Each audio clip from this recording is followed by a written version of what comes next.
Marias, Joanas, Anas, Paulas, Brunas, Claras, Júlias, Alices, Antônias, Terezas, Dandaras, Sofias, Marinas, Luísas, Helenas, Luanas, Marcas, Mirelas, Saras, Loras, Politeia Podcast, protagonismo feminino. Economista com mestrado e doutorado em universidades de referência mundial, ela foi diretora de planejamento da Sudene, secretária de Planejamento e da Fazenda do Estado de Pernambuco e secretária nacional de Políticas Regionais do Ministério da Integração Regional. Claro que não está aqui todo o currículo de Tânia Bacelar, convidada do Politeia, o nosso podcast sobre protagonismo feminino. Tânia, gratíssima pela sua presença. Obrigada, eu que agradeço. Quando você estava ali fazendo o curso de economia, na sala de aula, qual era a prevalência aproximada de alunos e alunas? 10%. 10% de alunas? 10% de alunas. Nós éramos 55 mulheres. Das 5 mulheres, uma desistiu do curso, casou, e 3 foram para ciências contábeis. Uhum. Elas depois fizeram o curso de contábeis, abriram escritórios de contabilidade, etc. E só eu continuei como economista. Havia alguma estranheza entre os alunos e os professores com o seu desempenho no curso? Você, uma mulher estudando economia, inicialmente fez parte desses 10%, né? Isso. Que você falou, as outras foram desistindo e você foi ficando. Isso causou alguma estranheza? Eu acho que não. Uhum. Sim, nunca senti estranheza, certo? Eu peguei também o curso de Economia da Católica num momento de transição positivo. Então, tinha muito professor novo, tinha muito professor jovem. A Sudene teve uma influência na formação de alguns professores, alguns eram técnicos da Sudene. Uhum. Então, eu acho que era um momento também de transição do curso da Católica. Você, Tânia, vai para Paris, ali na década de 70. Isso, começo. Também em Paris, na sua área, as mulheres eram minoria? Éramos minoria também. Nós éramos bastante minoritárias. E, além de ser minoria, você era uma estrangeira. Isso. Né? Isso pesou, de Muito. alguma forma, lhe afetou? Pesou muito.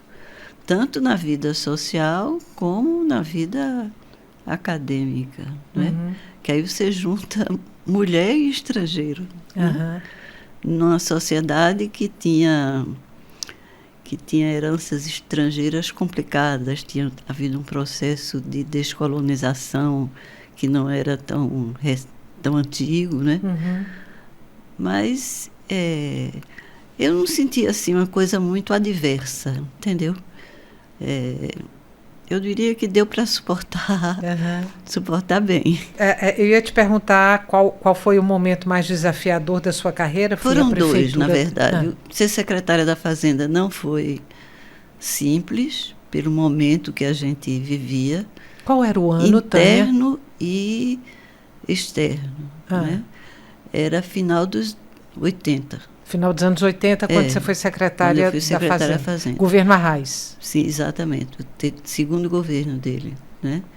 Então, foi muito desafiador, porque é uma secretaria muito estratégica e é uma secretaria de homens.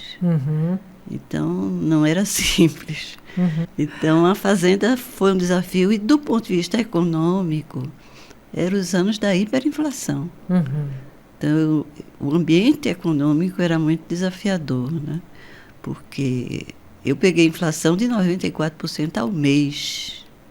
Mas talvez mais difícil foi a Secretaria de Planejamento do Recife, porque eu acho que na esfera estadual você ainda está mais longe da vida concreta das pessoas.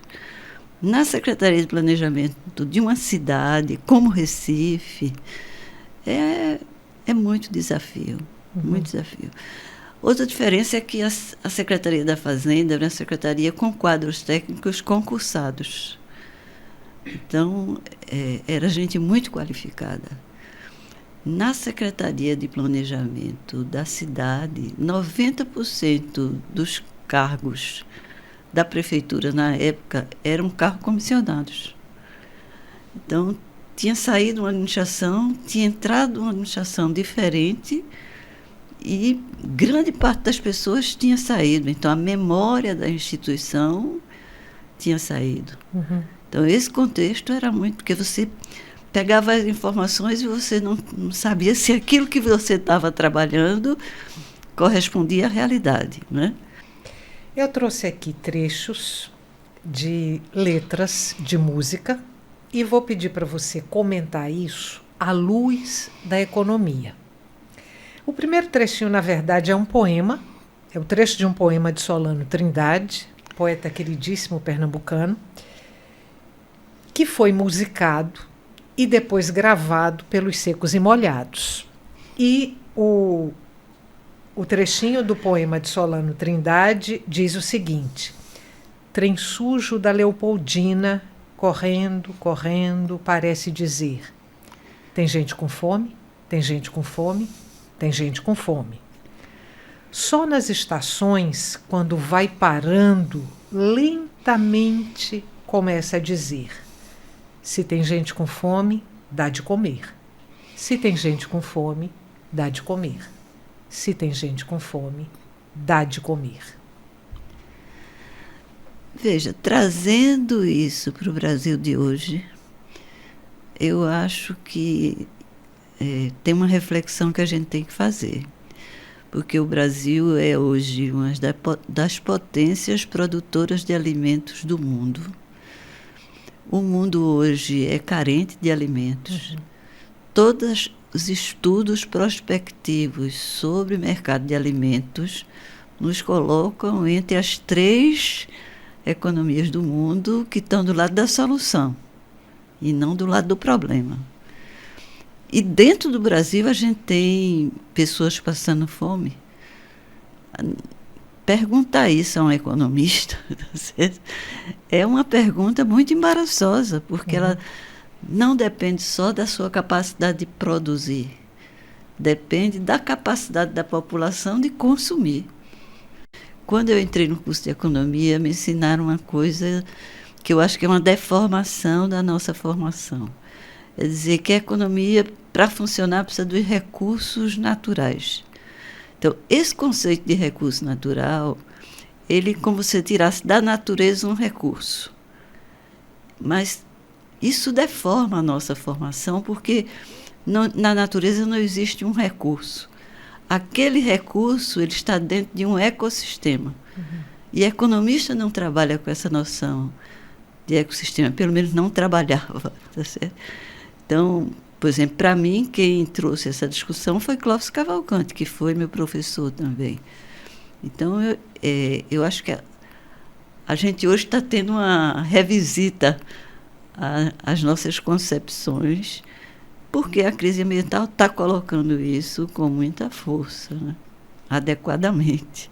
E eu espero que a gente faça a virada de chave. Tomara que sim. Tânia, muito obrigada. Foi uma honra ter você aqui no Politeia, o nosso podcast sobre protagonismo feminino.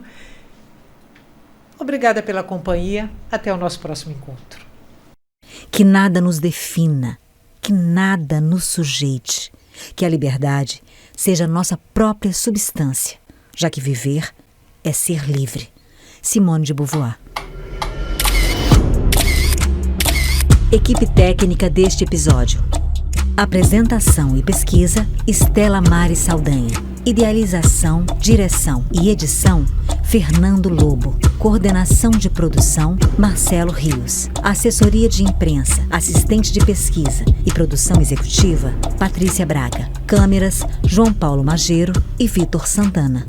Designer gráfico, Alice Lobo. Designer de animação, Ailton Nativo. Make-up, Tasha. Administrativo, Cláudia Pedroso, Alice dos Santos e Eliane Ribeiro. Voz da abertura e créditos finais, Cira Ramos. O Politeia Podcast é gravado nos estúdios da Videotape, Recife, Pernambuco.